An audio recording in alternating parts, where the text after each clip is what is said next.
what we've been able to do this year. He's going to go! No one's ever done this. We just continue to find ways to win. I always believe we could achieve more than what people give us credit for. You're never out the fight till the clock hits 0. Going up for McLaurin in the end zone! How good is that guy? All you need is an opportunity. Win or go home. You know, Stan, I cannot speak for all Giants fans, but I have to believe most are thrilled. Saquon Barkley is one victory away from leading the Philadelphia Eagles to the Super Bowl. Yeah. Barkley never wanted to leave the Giants. The Giants, they left him by not seeing his value and what he means to a team on and off the field. Yeah, a lot of sleepless nights. Yes. For the Giants watching Barkley. Lots to talk about with the quarterbacks in the NFC Championship game, too. Jalen Hurts trying to deal with a knee injury as he tries to get to a second Super Bowl. And Jayden Daniels trying to become the first rookie quarterback to win a conference championship game. We have reports on both teams, beginning with Jeremy Fowler and the Commanders. The Commanders took the phrase "time is of the essence" quite literally this week. 2 of their practices were less than an hour in length. That low-tension environment is exactly what head coach Dan Quinn wants. Quinn has told people inside the building that the Commanders will not play tight on Sunday. Turns out his quarterback has followed that script early, dancing a 2-step on the practice field Friday. As Jayden Daniels put it, "Everyone's trying to write an underdog story for us. We're just going to go out there and play confidently." Saturday, the Commanders will hold a morning walkthrough here, then take a quick late-afternoon flight to Philadelphia. Now for a report from Philadelphia, here's Sal Palantonio. Hey there, Jeremy. Let's get everybody up to date on Jalen Hurts' left knee injury. He was a full participant in practice on Friday, second straight day a full participant. In practice, he looked like he was moving with little or no restriction. He said he's progressing towards 100% for the NFC Championship game against the Washington Commanders. He said he anticipates wearing a brace on that left knee. Now, the proof will obviously be on Sunday. How is he moving within the pocket? Can he evacuate the rush, get away from the rush?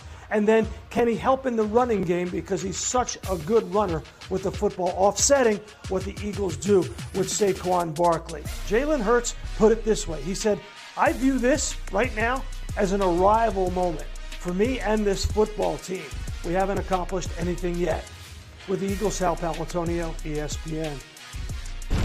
All right, let's take a look at some touchdown odds for the conference championship game, according to ESPN Bet. Saquon Barkley has the shortest odds to score a touchdown and also score the first touchdown.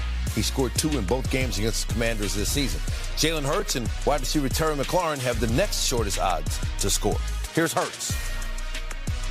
As we go into this game, it's just a hell of a moment and a hell of an opportunity, but you got to make it about, what you do. You got to make it about us and how we execute and how we play with discipline and the type of focus we have. Our job is to stay consistent. There might be a few more cameras, a few more people, but really our job is to try to get better during the week to give ourselves a chance to win each Sunday. Like everybody tries to write like an underdog story, but for us, it's just we're just going out there and playing confident. Like, we can compete against these guys, and that's a very good team. So there's nothing like I take a little extra motivation. I'm already motivated to go into the game, regardless if it was week 2 or the NFC Championship game. You do gain confidence when you've put the work in, and even when they're an excellent competitor, like I put the work in, you know what you're going to do in that scenario and how to do it. So I think that also carries a lot in whether you're at home or on the road. Having that background of work, man, that gives you a lot of confidence. For more on Championship Sunday, let's check in with Bill Barnwell once again. Bill, job one for anybody facing the Eagles is dealing with the challenge of Saquon Barkley. What do you think about the Commanders' ability to deal with that challenge? There's a way I think they can do this, but it's not the way that sounds like it would be the easiest way to do it. Hear me out on this. When the Commanders stack the box this year, when they get 8 or more defenders into the box, the thing you would think you would do to slow down Saquon Barkley, they have not been successful this year. Second worst run defense in football in terms of staying on schedule. And when you flip that, Saquon Barkley, when there's a loaded box, more defenders than potential blockers. Average NFL running back, about 3.7 yards per carry. Saquon Barkley, over 6 yards per carry. Yes, you might stop him for a yard or 2 yards here or there, but eventually, if he gets past that first line of defense, he's going to go for 70. And to me, that's the thing the Commanders cannot allow in this game.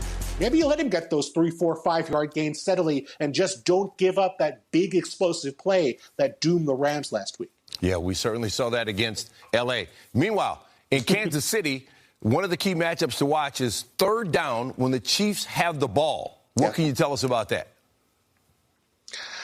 That's the secret sauce for the Kansas City Chiefs. I mean, first and second down, feels like they're kind of playing with their food a bit. They're just experimenting, seeing what might be out there. And then third down, they hunker down and get to business. When Patrick Mahomes has been on the field this year, conversion rate at 50%, the best of any team in football. That's been consistent for the last several years for them. And the Bills, usually a good third down defense, but not this year. Fourth worst conversion rate allowed of any defense in football on third downs this season.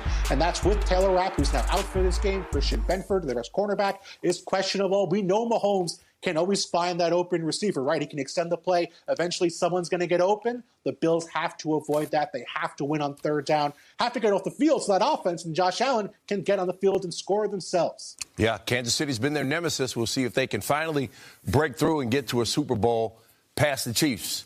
Going to be fun Sunday, Bill. We appreciate the breakdown. Thanks, Dan.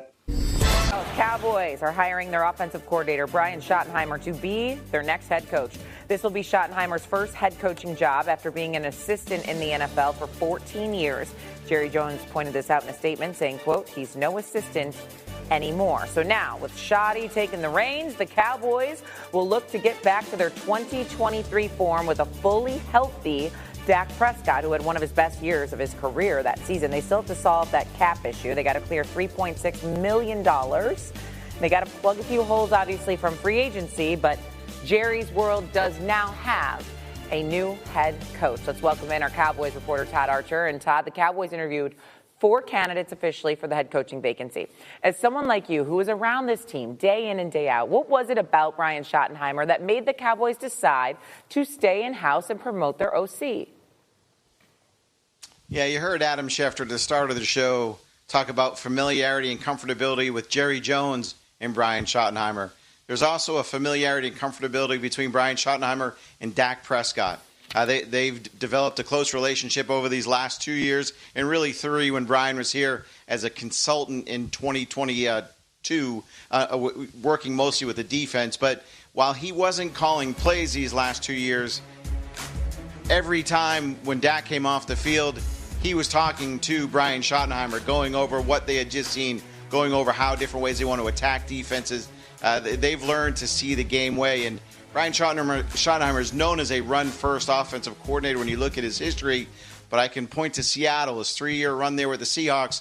Russell Wilson threw 106 touchdown passes, just 25 interceptions. So if they can get Dak Prescott back to playing at that level like he did in 2023 under Mike McCarthy, like he did in 2021 under Kellen Moore, then the Cowboys might be back in that playoff chase like they were the last 3 seasons before 2024. Okay, one can only hope, because there are 2 teams right now still playing football that are in the NFC East as well.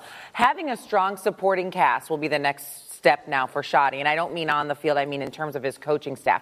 What are you hearing as far as offensive coordinator, defensive coordinator?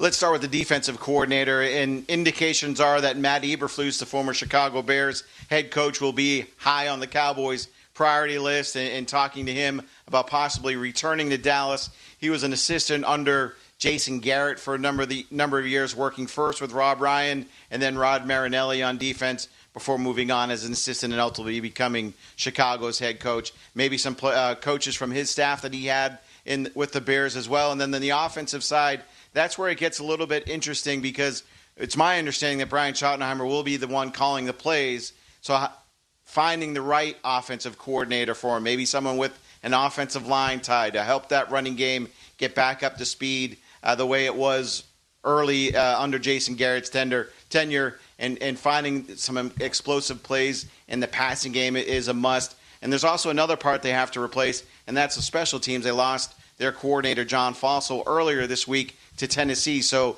as much as Brian Schottenheimer is just getting used to this job, he's got a lot of spots to fill on his staff. Yeah, time to get to work. A lot of hose to fill.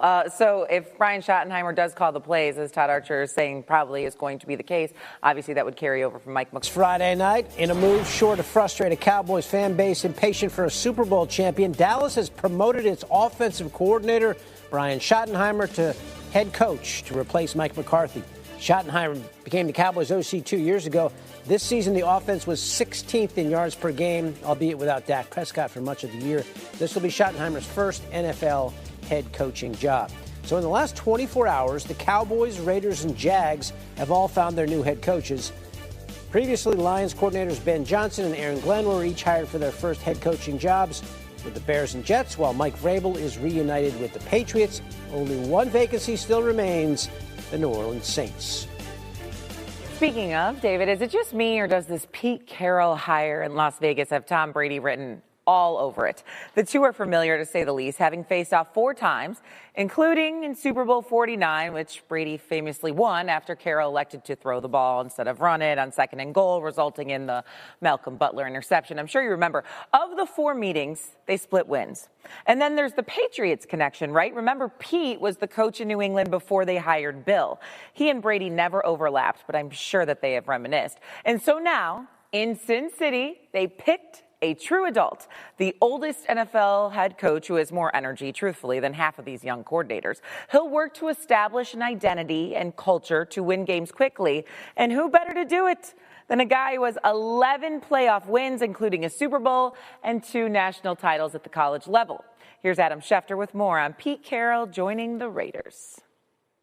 At a time where many teams are opting for the youngest, best, and brightest coordinators in coaching, the Las Vegas Raiders went with the old, reliable method in hiring Pete Carroll, a man who helped transform USC and Seattle, a man who's coached in championships. The Raiders recognized that they have a ways to go to catch up to the Kansas City Chiefs, Los Angeles Chargers, and Denver Broncos, and they felt like Pete Carroll can be that bridge, implement that culture, and get this organization back where it needs to be until they can find a quarterback and get on more even traction with the rest of the AFC West.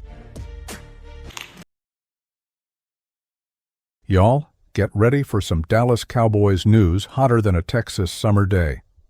After much speculation and weeks of deliberation, the Cowboys have roped in former NFL head coach Matt Eberflus to take the reins as defensive coordinator. Now, you might recall Eberflus from his days in Dallas back in 2011-2017 when he worked his magic with the linebackers and earned himself a reputation as a sharp defensive mind. Well, he's back in town, and folks are wondering if he's the missing piece to finally wrangle this defense back into shape. Brian Schottenheimer, the new offensive coordinator, is still sorting out his role in the play-calling department. But Eberflus ain't wasting a lick of time. Fresh off his stint with the Bears, where his head coaching record wasn't exactly sparkling, 14-32, he's stepping into a Cowboys defense that gave up the second most points in the NFL last season. Yikes, right? But hey, Eberflus is no rookie when it comes to turning things around. With Micah Parsons anchoring the squad, a guy folks are already calling the best defender in the league, there's hope in the air down here in Dallas. Now, let's talk stakes. Cowboys fans, this ain't just another coaching shuffle.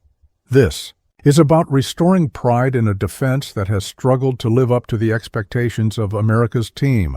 Eberflus is walking into a situation where every mistake will be under a magnifying glass, and every success will be celebrated like the 4th of July.